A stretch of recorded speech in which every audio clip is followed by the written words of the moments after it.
isso nesse ano sobre essa série que eu dei o nome de uma comunidade cristã atraente.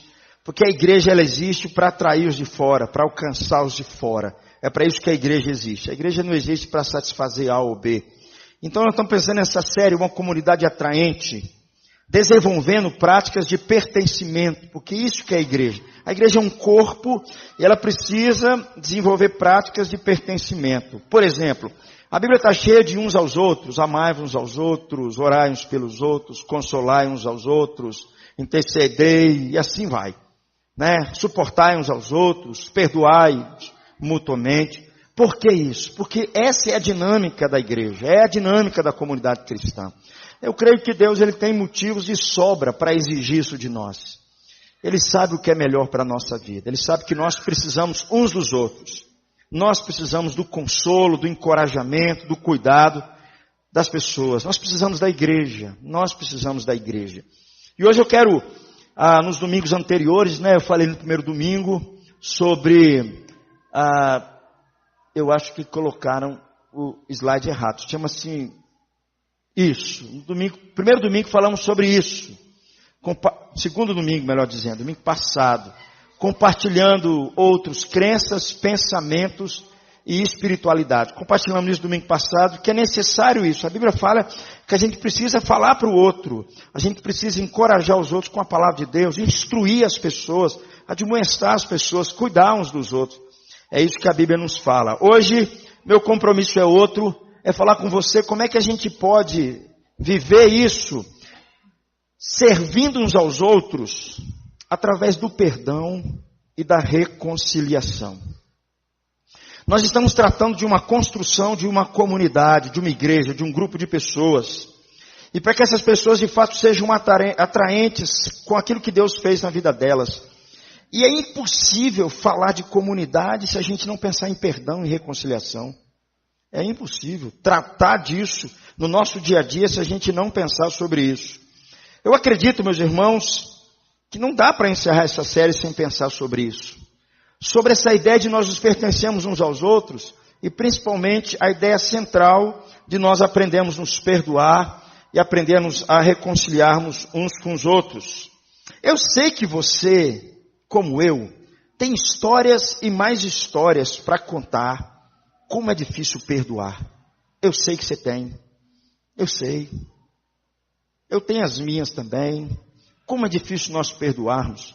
Quando as pessoas nos ferem, quando as pessoas atingem os nossos filhos, quando as pessoas atingem a nossa reputação, quando as pessoas nos envergonham, quando as pessoas nos humilham, quando as pessoas roubam de nós algo precioso, como é difícil perdoar.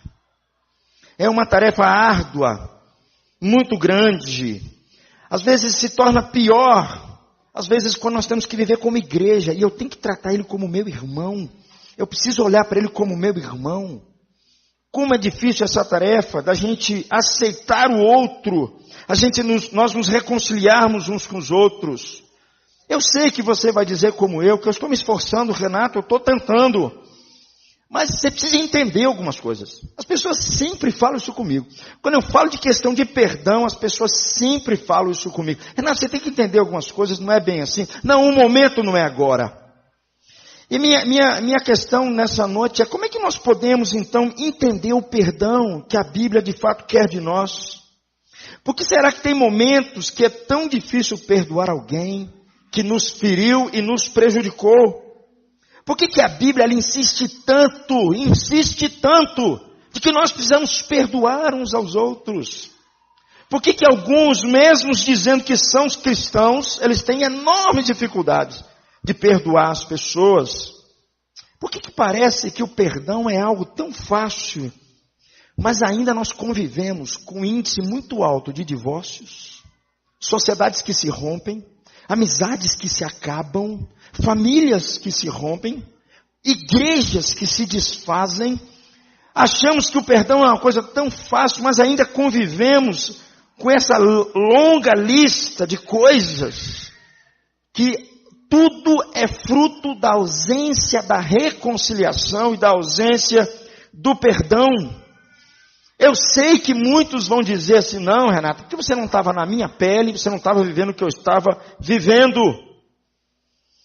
Perdão, queridos, é algo que é fundamental. Para que haja igreja, para que haja família, tem que haver perdão. Tem que haver reconciliação. Por que é fundamental para a experiência de uma igreja? Para que ela se torne relevante, para que ela se torne atraente, que seus membros se tornem agentes do perdão.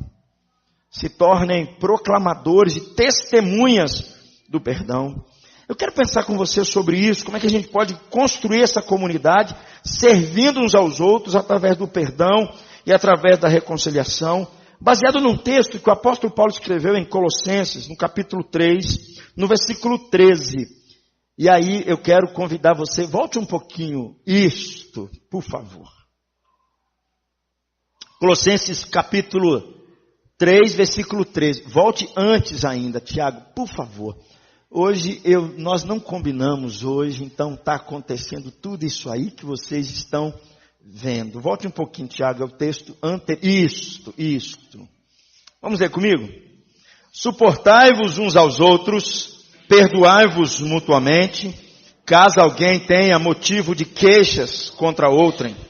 Assim como o Senhor vos perdoou, assim também perdoai vós. É impressionante, né? Paulo não conheceu Jesus e ele está repetindo aquilo que Jesus havia ensinado na oração do Pai Nosso.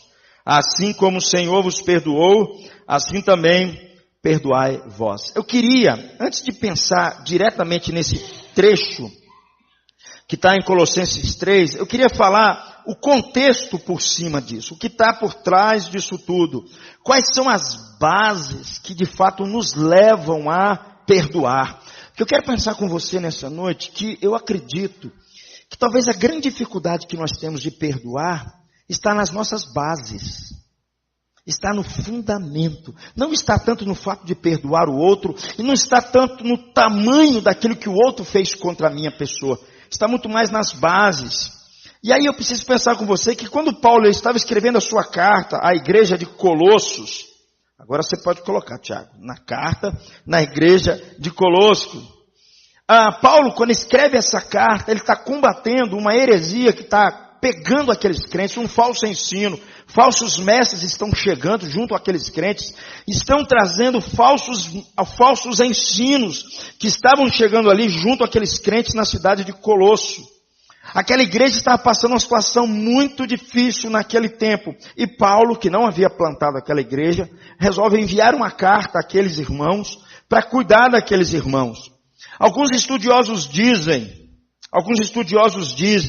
que não se sabe muito bem qual que é a natureza exata do falso ensino que estava por trás daquilo tudo. Mas tem uma coisa que é evidente quando a gente lê a carta aos Efésios sobre esse falso ensino, que nos ajuda a entender muito e principalmente porque que nós muitas vezes temos dificuldades de nós perdoarmos uns aos outros e vivermos como igreja de Jesus, vivemos como comunidade. O que Paulo estava criticando ali, e aqueles falsos ensinos estavam ensinando o contrário disso, é que Jesus é supremo sobre todas as coisas. Essa é a mensagem central de Colossenses. Jesus é supremo sobre todas as coisas, inclusive sobre o dia a dia da sua vida. Sobre os detalhes da sua vida. Sobre as coisas mínimas da sua vida. Alguns estavam ensinando ali que Jesus não passava de um mero homem muito bom, que só ensina as pessoas no início da caminhada espiritual. Depois você não precisa mais dele. Você pode tocar a sua vida sem Jesus. Ele não precisa ser supremo sobre a sua vida. Era isso que eles estavam ensinando e Paulo vai combater. Alguns estavam dizendo que Jesus era um grande homem, um grande exemplo de caráter moral, mas era simplesmente um homem criado como eu. Ele não era Deus, ele não era Senhor de tudo. Jesus não estava na criação fazendo todas as coisas. Ele não era o Senhor de todas as coisas. Em Jesus, alguns estavam dizendo, ele não era Deus. E Paulo, quando escreve essa carta, diz de forma muito clara, em Jesus habita toda a plenitude da divindade. Em Jesus, ele é a imagem do Deus invisível. Por que Paulo está falando isso? Porque eles estão dizendo, alguns estão tentando influenciar aqueles crentes, de que Jesus não era isso. Jesus não era o centro da vida das pessoas, ele não tinha plenitude sobre isso. E Paulo então insiste em dizer que todas as coisas criadas, todas as coisas, devem a sua existência a Jesus Cristo. Jesus, ele está acima de tudo. Tudo depende dele. Tudo é sustentado por ele. Tudo é mantido por ele. A nossa vida, o nosso dia a dia, todas as coisas. Jesus está sob o governo de todas as coisas. Paulo está escrevendo aqui contra um falso ensino, que dizia que Jesus não é supremo. Ele não é o Deus criador de todas as coisas. Ou seja, os crentes de Colossos, eles poderiam acreditar em Jesus, acreditar que eles eram cristãos, mas eles poderiam viver sem que Jesus interferisse nos detalhes da vida. Sem que Jesus pudesse interferir nas coisas mínimas da nossa vida, nas questões diárias da nossa vida. Sabe por quê? Porque se ele não é supremo, ele não tem autoridade sobre a minha vida. Eu não preciso ouvir o que ele está falando. Eu faço o que está na minha cabeça. Era isso que Paulo estava combatendo aqui na carta aos Colossenses. E aí, queridos, não é muito diferente dos nossos dias. Não é muito diferente dos nossos dias.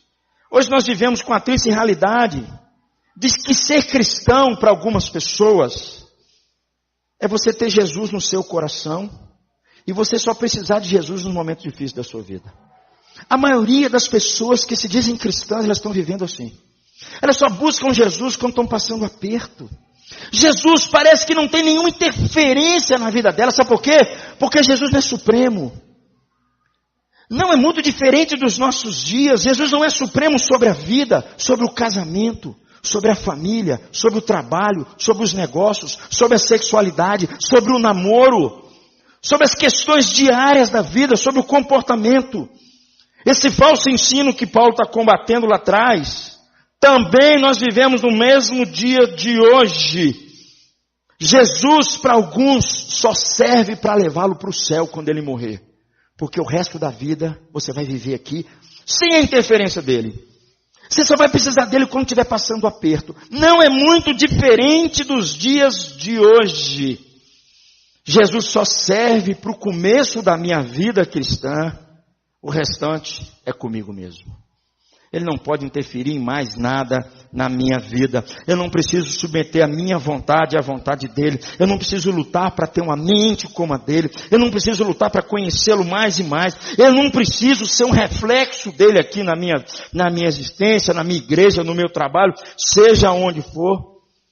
Eu só tenho que me sujeitar a Jesus naquilo que Jesus for conveniente a mim e for confortável a mim. Queridos, eu quero dizer um negócio para você. Gente que pensa assim ainda não entendeu o Evangelho. Se você acha que Jesus só pode governar a sua vida em algumas áreas, o resto você toma conta, você ainda não entendeu o que a Bíblia está dizendo, que Jesus tem que ser supremo sobre tudo. Ele tem que ser Senhor de todas as coisas. Ele tem que ser Senhor do meu pensamento, do meu olhar, e hoje de manhã eu falei da nossa língua, do meu comportamento, das minhas ações, das minhas reações. Ele tem que ser Senhor de todas as coisas. Tem muita gente que fala assim, não, eu só aceito Jesus se Jesus não atrapalhar os meus sonhos, as minhas realizações, os meus desejos, aquilo que eu mais anseio. Jesus, ele tem que compactuar com as minhas vontades, com as minhas idealizações, naquilo que eu acho que é verdadeiro para mim. Jesus tem que estar só me ajudando a conseguir essas coisas. Jesus ainda não é supremo sobre a sua vida. É isso que Paulo está escrevendo aos Colossenses. Inclusive, queridos, preste atenção nisso. Na área que Deus tem que tratar o seu coração sobre perdão. Parece que nessa área fala, não, Jesus não toca nisso não. Aqui é comigo. Porque ele não entende, ele não foi tão envergonhado assim, ele não entende nada disso. Ele não entende, Jesus não entende o que é ser humilhado, Jesus não entende o que é ser envergonhado, Jesus não entende o que é sofrer prejuízo financeiro, Jesus não entende essas coisas. Não, na área do perdão ele não pode ser supremo. Paulo está escrevendo essa carta justamente sobre isso, dizendo que Jesus tem que ser supremo em todas as áreas da nossa vida. É isso que ele está buscando combater. O que Paulo vai dizer aqui é que se Jesus estiver no centro da minha vida, se Jesus for o Senhor da minha vida, se Jesus for o Rei Supremo da minha vida, eu devo tudo a Ele. E as minhas decisões devem partir dele. E eu sou submisso a ele. Eu sou servo dele. E quando Paulo escreve isso, aí nós vamos entrar no texto que nós pensamos falando sobre perdão, o que Paulo vai dizer para a gente chegar até lá. Que existe uma lista de vícios e de virtudes, a qual nós precisamos olhar para essas coisas e abandonar os vícios e abraçar as virtudes, para que nós possamos ter a capacidade de perdoar a uma pessoa. É isso que eu falei das bases. Perceba se não é isso que Paulo está dizendo em Colossenses capítulo 3, versículos 5 a 7. Por favor, antes da gente pensar sobre perdoar um ao outro, Paulo vai dizer isso aqui antes. Lê comigo versículos 5 a 7. Fazei, pois, morrer a vossa natureza terrena. Impureza, paixão lasciva, desejo maligno e avareza, que é idolatria. Por essas coisas é que vem a ira de Deus sobre os filhos da desobediência. Ora, nessas mesmas coisas andastes vós também, noutro tempo, quando viveis nelas. Esses comportamentos, Paulo está dizendo, têm que ser colocados na morte. Fazei morrer essas coisas. Paulo está dizendo aqui para nós, que aqueles que um dia foram transformados pela mensagem do Evangelho, têm que fazer morrer essas coisas. Paulo está dizendo isso porque, de fato, nós, aqueles que entenderam a mensagem do Evangelho, morreram com Cristo. Olha o versículo, capítulo 13, o versículo 13, ainda de Colossenses. Olha o que ele diz aí. Porque morrestes e a vossa vida está oculta juntamente com Cristo em Deus. Paulo está dizendo assim, para a gente chegar lá no perdão, você tem que matar algumas coisas aqui antes. Você tem que matar alguns vícios na sua vida. Você tem que fazer morrer essas coisas. Você tem que eliminar da sua caminhada essas coisas. Elas não podem pertencer mais àqueles que são cristãos. Essas coisas não podem fazer parte da nossa vida. Prostituição, impureza, paixão lasciva, desejo pecaminoso. Paulo está dizendo isso para nós de forma muito clara, elas precisam ser eliminadas da nossa vida. Aqueles que foram unidos com Cristo, aqueles que agora pertencem a Cristo, têm que fazer morrer essas coisas, eliminar essas coisas da sua caminhada. Sabe por quê, queridos? Porque justamente essas coisas é que perturbam os nossos relacionamentos. Justamente essas coisas é que atrapalham a nossa comunhão. Veja o que Paulo diz no versículo logo abaixo, versículo 8 do capítulo 3. Leia comigo. Agora, porém, despojai-vos igualmente de tudo isso. Ira, indignação, maldade, maledicência, linguagem obscena do vosso falar. Paulo está dizendo aqui para nós, ó, vocês que são cristãos, vocês precisam se livrar de todas essas coisas como comportamento que mostra nessa lista. Porque quem vive desse jeito vai ter mais dificuldade para entender o que é perdão. Vai ter mais dificuldade para suportar um ao outro. Vai ter mais dificuldade de reconciliar um com o outro. Paulo dá uma lista enorme aí para nós, ó. Raiva, ira, malícia, calúnia, conversa humilhante fora da sua boca. Essas coisas são pecados, queridos, que nos impedem na nossa comunhão. Que nos impedem nos nossos relacionamentos. O cristão não pode viver com esse tipo de comportamento. Ele não pode existir na sua lista. Porque essas coisas é que perturbam a nossa paz. Perturbam a nossa igreja. Perturbam os nossos relacionamentos. Perturbam a nossa casa. Perturbam a nossa vida. Essas coisas não podem ter lugar no nosso coração, no nosso pensamento, no nosso estilo de vida cristão. É isso que Paulo está enfatizando aqui. Dizendo para aquela comunidade, vocês não podem perder isso. Vocês não podem abrir mão disso. E aí Paulo, logo no versículo abaixo, do capítulo 3, ele acrescenta um detalhe importantíssimo, dizendo como devem viver agora esses cristãos. Ele diz aí, não mintais uns aos outros. Você quer uma coisa que acaba com a comunhão, que acaba com o relacionamento, que acaba com a família? É a mentira.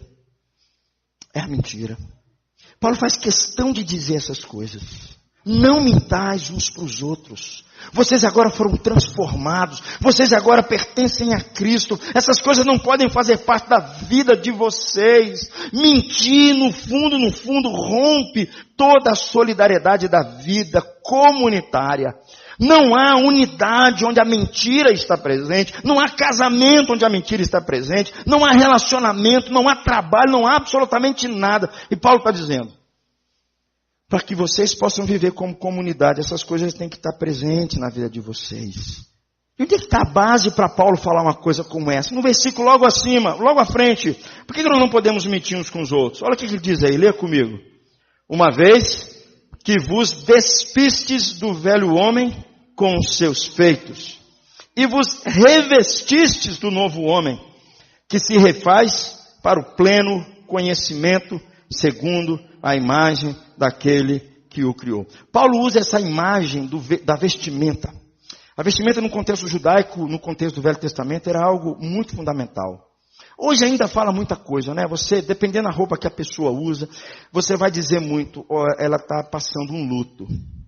Dependendo da roupa que as pessoas usam, fala assim, não, fulano de tal, ele vai numa festa. Ou fulano de tal está alegre, por aí fora vai. A roupa ainda fala muita coisa.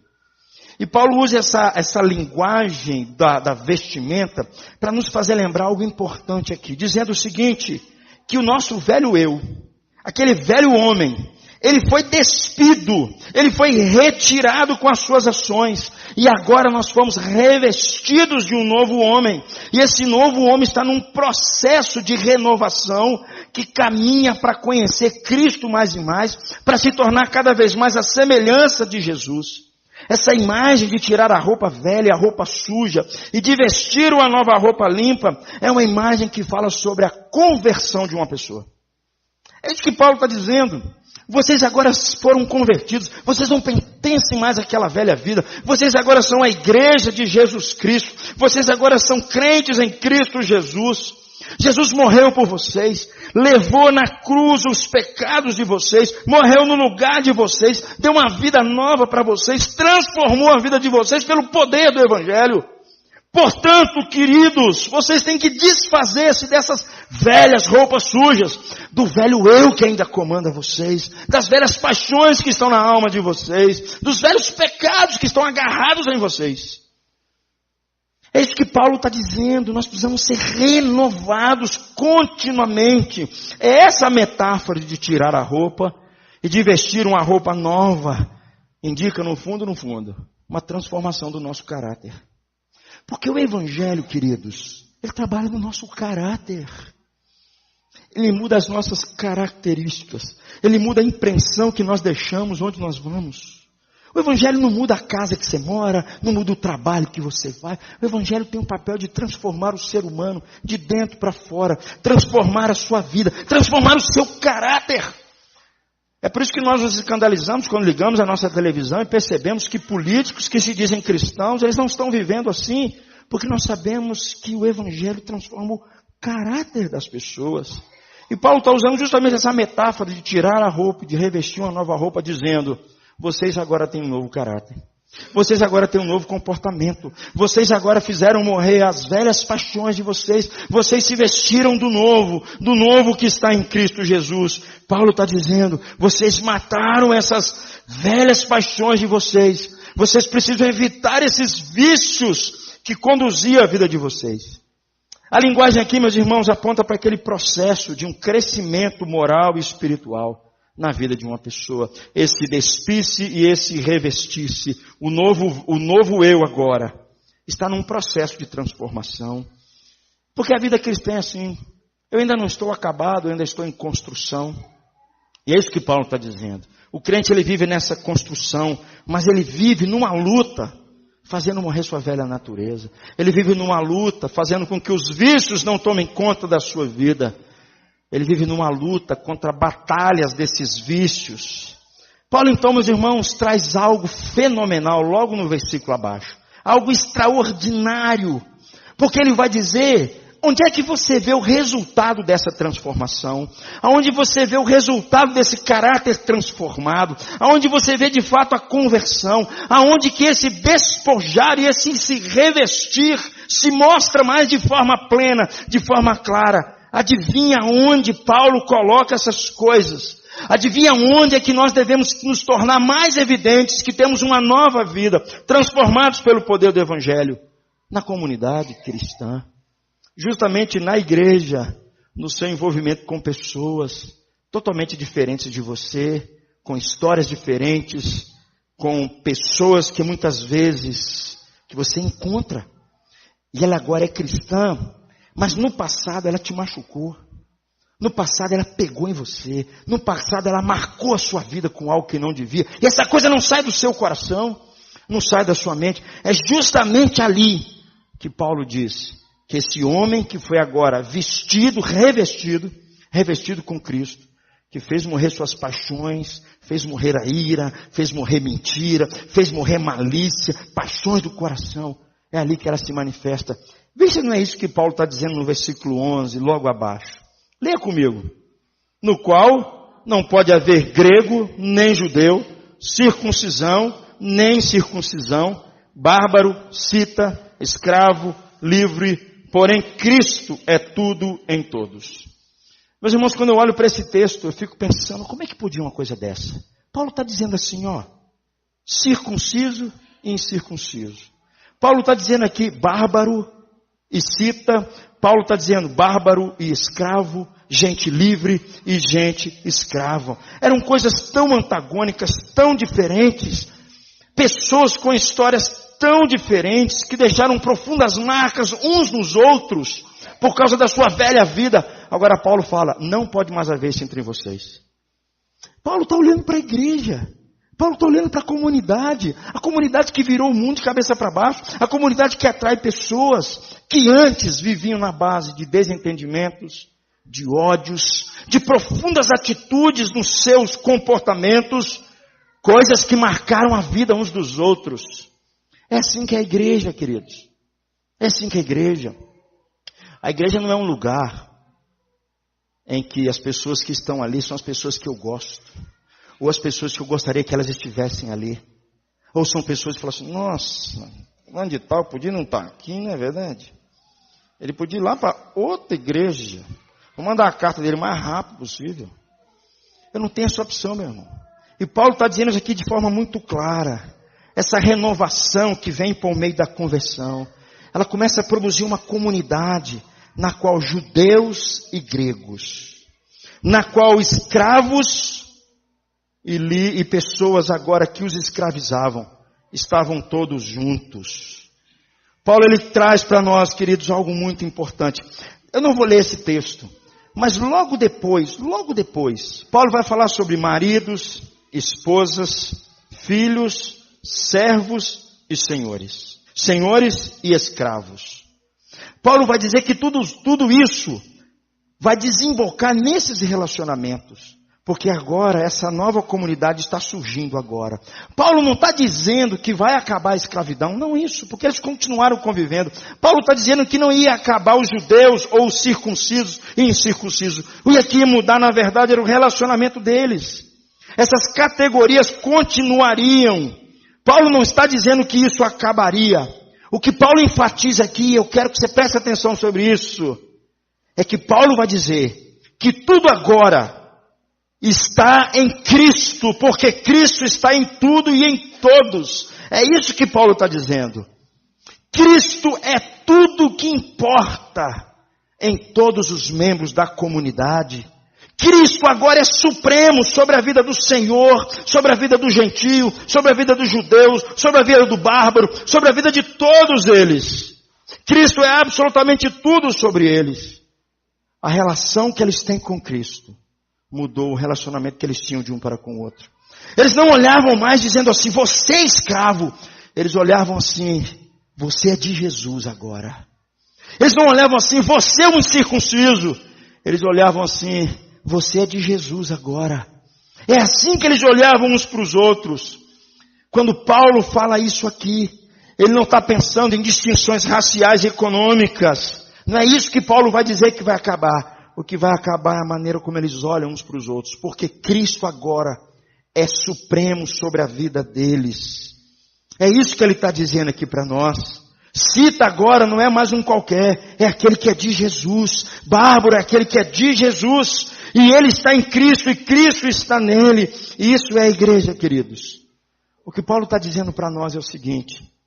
Se Cristo é tudo o que importa em todos os membros da comunidade, Ele é absolutamente tudo e por todos para a nossa união, e a nossa união com Ele, e o nosso relacionamento agora muda completamente, porque as barreiras das distinções foram quebradas, porque Cristo está neles, e eles estão em Cristo. E aí Paulo segue logo abaixo dizendo, bom, se Cristo é tudo, tudo em todos, ele vai dizer no versículo 12, revistam-se. Leia comigo o versículo 12, por favor. Revesti-vos, pois, como eleitos de Deus, santos,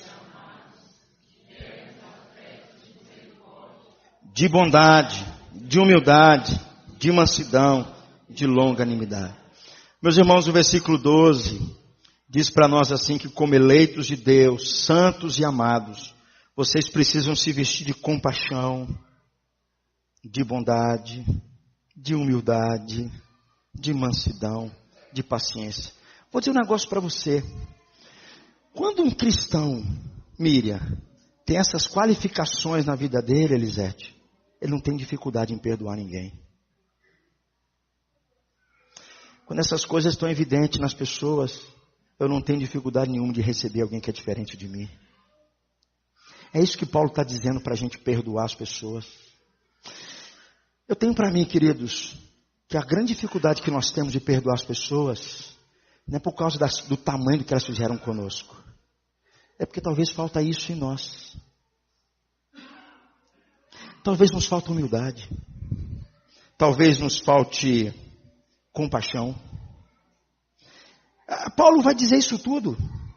Paulo está dizendo assim que esses leitores agora, eles são capazes de vestir essas virtudes. Sabe por quê? Porque eles foram eleitos. Uau! Uma palavra tão rica para os presbiterianos, né, para os reformados. Nós cremos na doutrina da eleição. Nós cremos na doutrina da predestinação. Deus é quem escolhe o homem antes da fundação do mundo. Estavam mortos nos seus crimes e pecados, mas Deus é quem chama o ser humano. E Ele faz isso de modo soberano, do jeito que Ele quer, no tempo que Ele quer. Um texto que nós amamos dizer não, nós cremos na doutrina da predestinação, nós amamos dizer isso para as pessoas, cremos na doutrina da eleição. Não, nenhum ser humano pode ir a Deus por escolha própria, porque a escolha, a vontade dele está perdida, está contaminada pelo pecado. Não, é Deus é quem predestina, é Deus é quem escolhe, é Deus é quem elege. Amamos dizer isso. Falamos isso com a boca cheia, batemos nos arminianos e gostamos dessas coisas. Mas o que Paulo vai dizer aqui para nós, talvez você não prestou atenção.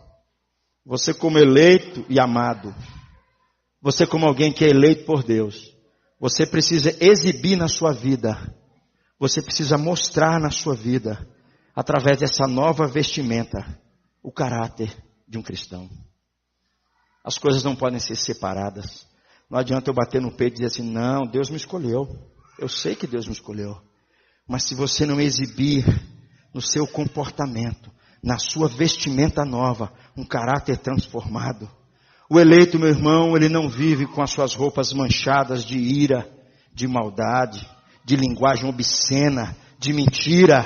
Ele não anda com roupa desse jeito, toda suja. Pelo contrário, ele exibe no seu comportamento. Paulo está dizendo aqui, mansidão, humildade, paciência. Essas virtudes listadas aqui, queridos, elas que contribuem para uma comunidade harmoniosa. Ela que contribui para que nós possamos ser um em Cristo, vivermos como os irmãos e olharmos uns para os outros como irmãos. Sabe por quê? Porque Jesus é supremo. Jesus é supremo sobre a nossa vida.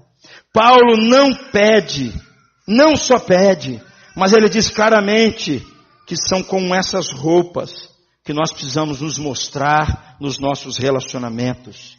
E aí logo abaixo Paulo vai acrescentar: vocês precisam perdoar uns aos outros. Vocês precisam fazer isso. Porque vocês estão em Cristo agora. Porque Ele removeu todas as barreiras. Porque não existe mais diferença. Porque vocês fizeram morrer a velha vida. Porque agora vocês foram eleitos em Cristo. Eleitos e amados em Cristo. Porque agora vocês se revestiram do novo. Paulo vai dizer aqui para nós. Versículo 13. Perdoem uns aos outros. Vamos ler comigo o versículo 13, por favor. Suportai-vos uns aos outros. Perdoai-vos. Alguém tenha motivo de queixa contra outrem. Assim como o Senhor vos perdoou, assim também perdoai vós. Nós precisamos aprender que perdoar e reconciliar com os nossos irmãos tem o seu ponto inicial naquilo que Cristo fez na gente. Eu costumo dizer para as pessoas: eu perdoo porque eu sei que eu fui perdoado. Dependendo da minha opção, não perdoo não. Não perdoo não. Não perdoo não. Mas porque eu sei que eu fui perdoado. O ponto inicial do perdão começa na nossa relação com Cristo, no que Ele está fazendo conosco. Agora, o seu ponto secundário, que Paulo vai dizer aqui para nós, é naquilo que Cristo está fazendo, ou melhor, aquilo que nós estamos fazendo, obedecendo a Cristo, na nossa luta contra o pecado, fazendo morrer a nossa velha natureza terrena, nos despojando de vícios, buscando nos revestir do novo homem, nos revestindo de várias virtudes cristãs. Paulo vai dizer aqui para nós que esse conjunto de virtudes fazem parte agora da vida do cristão. E é essencial, queridos, para nós, como comunidade, como igreja de Jesus, composta agora de várias pessoas com vários ânimos diferentes, cujos pontos nós temos vários deles que podem criar vários problemas. Às vezes eu fico imaginando, naquele tempo, na igreja de Colossos, juntar o Senhor e o escravo. Imagine essa loucura. Às vezes o Senhor fez tantas coisas contra o escravo, maltratou tanto o escravo, às vezes humilhou tanto o cidadão, e agora eles são um em Cristo Jesus. Imagine as faíscas que não poderiam sair agora porque eles estavam juntos. A única coisa que poderia mudar tudo isso, Paulo está dizendo, é se eles se perdoassem mutuamente. É por isso que Paulo enfatiza no perdão aqui, que é fundamental no relacionamento da igreja, na família, aonde for. Às vezes eu fico me perguntando como é que seria o perdão em situações, no caso deles, se eles voltassem a cometer os mesmos erros. Imagine alguém era servo de um patrão muito duro, de um camarada com temperamento descontrolado, e agora esse cara é irmão em Cristo. Imagine as faíscas que não poderiam sair novamente por causa do velho temperamento da pessoa. Paulo está dizendo, perdoem-se mutuamente. É por isso que eles enfatizam isso aqui.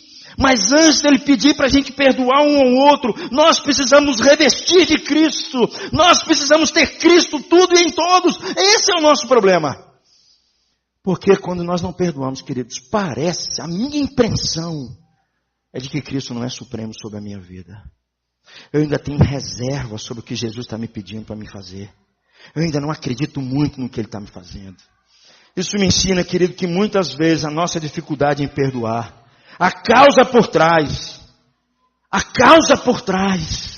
não é o tamanho do que as pessoas fizeram comigo, não é o tamanho do mal que as pessoas fizeram contra mim, não é o tamanho do prejuízo ou da vergonha que causaram contra mim, mas a dificuldade está maior porque eu não estou permitindo que o meu coração seja preenchido pela beleza de Cristo, pelas virtudes cristãs, pela humildade, pela santidade, pela bondade, pela mansidão, pela paciência. Nós não estamos mais vestidos com Cristo. Essa é a base que nos impede, de fato, de olhar para alguém e perdoá-lo. É o que Paulo está dizendo. Nós permitimos muito mais, o nosso coração está cheio de ira, de maldade, de mentira, de malícia. Vou insistir, sabe por quê, queridos? É porque Jesus não é supremo sobre a nossa vida. Não é supremo sobre a nossa vida. Não temos evitado que os vícios tomem o nosso coração. Aí a missão de nós perdoarmos os outros fica bem pior. É por isso, meus irmãos, que a coisa que eu mais ouço são coisas assim. Coisas assim. Eu perdoo, mas eu quero distante daquela pessoa. Você já ouviu isso? Ó, eu perdoo, mas eu não converso com ela. Ó, eu perdoo, mas eu não compreendo. Sabe por que é isso? É porque faltam essas virtudes. Antes. É porque Jesus não é supremo sobre nós ainda. Ele parece que ainda não assumiu todas as áreas da minha vida. Eu não sou revestido com Ele. Você já ouviu coisa assim, ó? Eu perdoo, mas eu não quero conversar com fulano. Não, com fulano eu não converso. Eu converso com todo mundo, Renato, mas com fulano eu não converso. Ó, eu até perdoo, Rosani, mas eu não frequento o mesmo lugar que a pessoa vai. Eu não vou na mesma loja que fulano vai. Eu não vou na mesma igreja que fulano vai. Eu não vou no mesmo clube que a pessoa vai. Eu não vou nas mesmas festas. Ó, Renato, eu já perdoei, mas eu não tenho nada contra essa pessoa. Sabe o que nos falta, queridos? Falta é nós nos revestirmos de Cristo. Falta é Cristo ser tudo em nós. Falta é nós sermos tudo em Cristo. É isso que falta em nós. Jesus tinha todos os motivos para não perdoar as pessoas. E Ele na cruz perdoou. Ele pediu ao Pai para que perdoasse aquelas pessoas. O que fazemos, queridos, muitas vezes, nós desistimos das pessoas. É isso que nós fazemos. E aí eu fico me perguntando, será que esses é que são os sinais dos eleitos?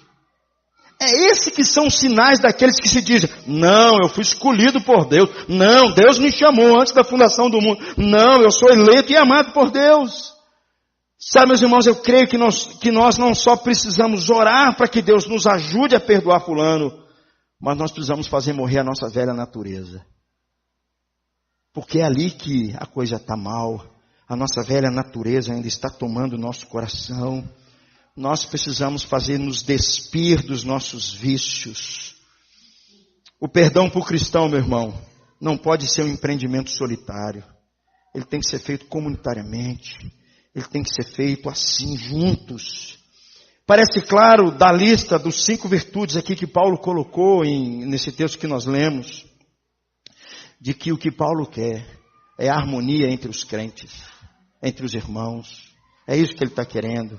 Cristãos numa comunidade, para que eles não possam desistir uns dos outros. Desistir uns dos outros. Paulo vai nos ensinar que nós nunca devemos nos cansar de perdoar. Nós nunca devemos nos cansar de nos arrepender. Nós nunca devemos nos cansar de procurar acertar os nossos relacionamentos. Agora, dá para a gente entender aquilo que Jesus falou em Mateus 5, versículo 23 e 24. Olha o que ele diz lá, que eu queria que você lesse comigo.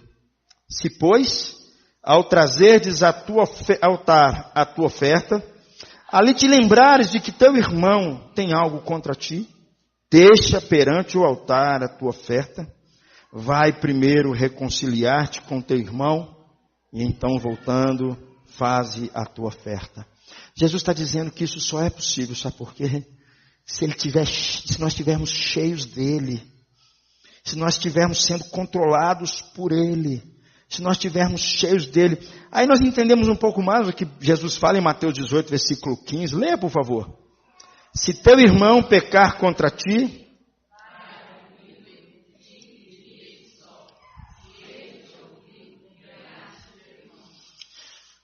Paulo nos ensina que essas coisas só são possíveis porque a nossa velha natureza não tem mais comando sobre a nossa vida. O nosso velho eu foi despido e nós estamos fazendo morrer todas as suas paixões. Onde é que nós devemos aproximar de outras pessoas, querido, mesmo sabendo que nós temos algo contra ela? É assim, queridos, a vida do cristão. Para me finalizar, sempre é o seu movimento para reparar os relacionamentos numa comunidade. Deus sempre nos mantém na responsabilidade para chegar e reparar os nossos relacionamentos. Não sei se você percebeu, mas o texto diz várias vezes assim: se o teu irmão pecar contra você, vai você até a pessoa. É você que tem que se levantar. É a parte ofendida que tem que ir. Não o ofensor. O ofensor às vezes nem lembra. Ele te magoou, ele nem sabe. Ele apronta com você, às vezes nem sabe. Mas você sabe. É você que tem que procurá-lo. É você que tem que buscar reconciliação. É você que tem que buscar. Sabe por quê, querido? Se você estiver cheio de humildade, se você estiver cheio de mansidão, se a ira não comandar a sua vida, se você fizer morrer a sua velha natureza, as suas velhas paixões, você não vai ter dificuldade com essas coisas. Você não vai ter dificuldade com essas coisas. Paulo trouxe o exemplo máximo para nós, dizendo que dois grupos completamente opostos agora estavam juntos e se olhavam como irmãos. A minha pergunta é: como é que tudo isso é possível? É possível quando nós matamos a nossa velha natureza com as suas paixões, quando nós nos despimos de ira, de cólera, de mentiras, porque as nossas novas vestimentas agora são em Cristo Jesus. Sabe por quê, queridos? Porque Cristo é tudo em todos. É isso que Paulo está dizendo. Ele é supremo sobre todas as coisas. Só quando nós compreendemos cada vez mais o que Cristo fez por nós, nós compreendemos sim que a sua morte na cruz, ao ser entregue na cruz, quando ele fala: Pai, perdoa-lhes. Às vezes, uma vez eu li um livro, o cara falou assim, um homem, eu achei tão fantástico que ele falou, Graça, ele falou assim: um homem como Jesus, pendurado naquela cruz, alvo dos seus algozes, dos seus inimigos, a única coisa que você poderia esperar da boca dele, o que era? Pai, perdoa-lhes. Pai, perdoa-lhes. Queridos, Paulo está dizendo para nós que a nossa vida tem que ser mais parecida com Cristo. Para que a gente possa liberar perdão, para que a gente possa buscar reconciliação, nossa vida tem que ser mais parecida com Cristo. Essas coisas da minha velha natureza não podem comandar mais o meu coração. Eu não tenho dúvida alguma. Gente parecida com Cristo ama mais, perdoa mais, reconcilia mais, paga o preço, é de fato mais humilhado, pisado, mas aos olhos do Pai é muito mais honrado do que tudo. Meus irmãos, para nós vivermos essa comunidade, é preciso antes de tudo que Cristo seja na sua vida tudo na sua vida. Você tem que entregar o controle de tudo nas mãos de Jesus. Tudo. Nós vivemos um problema muito sério, que nós fizemos uma dicotomia muito grande entre o sagrado e o secular. Deus só toma conta do sagrado, o secular toma conta eu. Então, na faculdade, no trabalho, nas minhas questões, na minha finança, na criação de filhos, no meu relacionamento com o meu marido, no meu relacionamento com o meu vizinho, não, aqui ele não interfere. Ele só interfere nas questões religiosas. Esse é o maior crime que nós cometemos com a mensagem do Evangelho. O maior crime que nós cometemos com a Bíblia, essa dicotomia entre o sagrado e o secular. Porque não existe isso. Eu tenho que ser cristão em todo lugar. Jesus tem que ser Senhor da minha vida em todas as relações, em tudo na minha vida. Ele tem que ter a primazia sobre a minha vida em todos os lugares. E aí, meus irmãos, nós só vamos conseguir suportar, compartilhar na nossa vida, se nós entendermos que foi por pura graça e por profundo amor de Deus por nós, manifesto naquela cruz. Eu queria encerrar dizendo uma frase do Tim Keller, fantástica, que eu queria que você pudesse ler comigo. Nós só podemos mudar permanentemente quando levarmos o Evangelho mais profundamente em nosso entendimento, em nossos corações. Vamos ler mais uma vez? Nós só podemos mudar permanentemente quando levarmos o Evangelho mais profundamente em nosso entendimento, em nossos corações. Eu queria orar por você. Eu queria pedir que você curvasse sua cabeça e pedisse a Deus que nós pudéssemos orar nessa noite.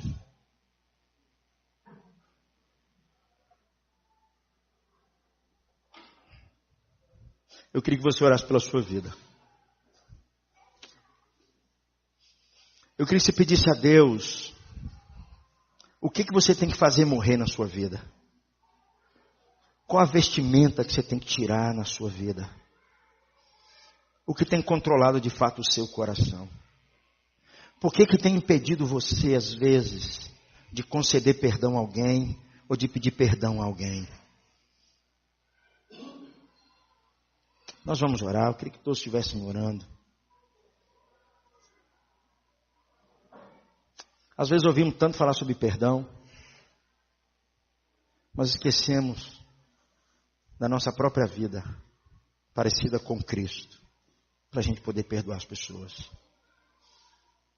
Quantos problemas que nós estamos enfrentando, porque nós fomos muito mais e Cristo não foi nada em nós. Nós agimos como qualquer homem desse mundo age. Cristo não agiu em nós. Quantos problemas, quantas separações, quantas brigas, quanta confusão, quantas igrejas divididas, quantos irmãos que não se olham mais, porque agimos como qualquer carnal. Ó Deus, visite o nosso coração nessa noite. Ó Pai, como nós precisamos muito mais do Senhor, muito mais. Nós achamos porque temos um conhecimento de alguns textos, isso tem sido suficiente para nós, mas na nossa vida diária, o que muito tem visto é justamente o contrário. Deus, eu creio antes de tudo naquilo que o Senhor fez na história, mudando homens, mudando mulheres, com o poder do Evangelho, com o poder da graça. O ser humano, se não entender isso, ele vai continuar em trevas, ele vai continuar perdido, ele vai continuar com o coração dele duro. Mas em nome de Jesus, nós que um dia nos rendemos a Cristo, nós que um dia dizemos, Jesus, o Senhor é o Senhor da minha vida, o Senhor é o Senhor supremo sobre todas as áreas da minha vida, eu não quero dar nenhum passo se o Senhor não concordar. Ó Deus, visite o nosso coração, para que nós possamos viver uma comunidade de fato, que engrandeça o teu nome antes de tudo, uma comunidade de pessoas que se olham e se pertencem mutuamente. Se não houver perdão, se não houver reconciliação, não há nada. Deus, como nós precisamos nos parecer mais com o teu Filho, como nós precisamos fazer morrer a nossa velha natureza, como nós precisamos nos revestir do novo homem criado segundo Deus, como nós precisamos, ó Deus, nos revestir de mansidão, de humildade, nos revestir, ó Deus, de compaixão, de paciência, ó Deus, para a gente aprender a suportar uns aos outros, para a gente aprender a perdoar mutuamente, assim como Cristo nos perdoou. É só desse jeito, Pai. Ó Pai, ajuda a gente. Não deixa a gente ouvir esse negócio e ir embora para casa e achar que está tudo bem. Coloca, Pai, a nossa cara no pó. E faz com que a gente possa chorar, ó Deus, diante do Senhor. Porque temos sido tão senhores de nós mesmos. Temos sido tão senhores da nossa própria existência. Ó Deus, tenha misericórdia das nossas vidas. E nos ajude, Deus. A minha oração é que se houver alguém aqui nesse recinto, ó Deus, que precisa se levantar e procurar o seu irmão, que seja essa noite. Se houver alguém aqui, Pai, nesse local, que está com problema em relação aos seus filhos, ao seu pai, aos seus irmãos, que seja essa noite. Que ele possa, Deus, se colocar diante do Senhor e falar, Deus, me ajuda, tem misericórdia de mim. Que o teu Espírito esteja mais presente em mim, que Cristo esteja mais em mim. Oh Deus, nós precisamos de Jesus, precisamos dele na nossa vida. Tem misericórdia de nós, em nome de Jesus, amém. Queria convidar vocês a se colocar de pé, chamar os meninos do louvor aqui, nós vamos cantar mais um cântico.